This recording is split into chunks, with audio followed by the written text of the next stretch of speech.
13 জেলায় বজ্র বৃষ্টিপাতের পূর্বাভাস। পাশাপাশি দক্ষিণবঙ্গে কবে নাগাদ ঢুকবে বর্ষা, কবে থেকে বর্ষার বৃষ্টি পাবে দক্ষিণবঙ্গের বাসিন্দারা, সেই নিয়ে উঠে এলো গুরুত্বপূর্ণ আপডেট।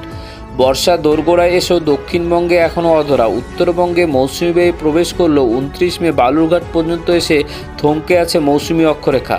আলিপুর আবহাওয়া অফিস জানাচ্ছে আগামী এক সপ্তাহে পরিস্থিতি অনুকূল হওয়ার সম্ভাবনা কম। ফলে দক্ষিণবঙ্গের বাসীকে গরম ও আর্দ্রজনের অস্বস্তি থেকে মুক্তি পেতে আরও কিছুদিন অপেক্ষা করতে হবে। 10 জুনের পরে দক্ষিণবঙ্গে বর্ষা প্রবেশের সম্ভাবনা রয়েছে। সেক্ষেত্রে 12 জুন নাগাদ স্বস্তির বৃষ্টি নামতে পারে বলে পূর্বাভাস দিয়েছে আবহাওয়া দপ্তর। অতীতে কেরলেও বর্ষা এলেও দক্ষিণবঙ্গে দেরিতে আসার নজির রয়েছে।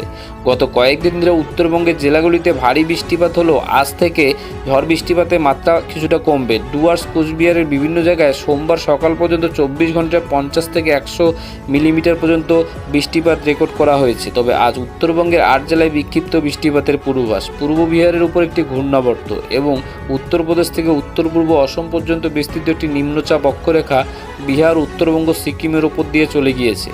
এর প্রভাবে উত্তরবঙ্গের জেলাগুলিতে বিশেষ করে হিমালয় সংলগ্ন এলাকায় বজ্রগর্ভ মেঘ সৃষ্টি হয়ে ঝড় বৃষ্টিপাত হতে পারে।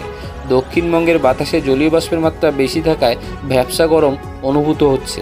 যদিও আবহাওয়াবিদরা জানিয়েছেন বিক্ষিপ্তভাবে কোথাও কোথাও বজ্রগর্ভ মেঘ থেকে হালকা বিস্তর বৃষ্টিপাত হতেও পারে, তবে তা গরম থেকে স্থায়ী রেহাই দেবে না। পশ্চিমে শুকনো গরম বাতাস দক্ষিণবঙ্গে প্রবেশ করে এখনকার তাপমাত্রা বাড়ছে, আগামী দিনও বাড়বে।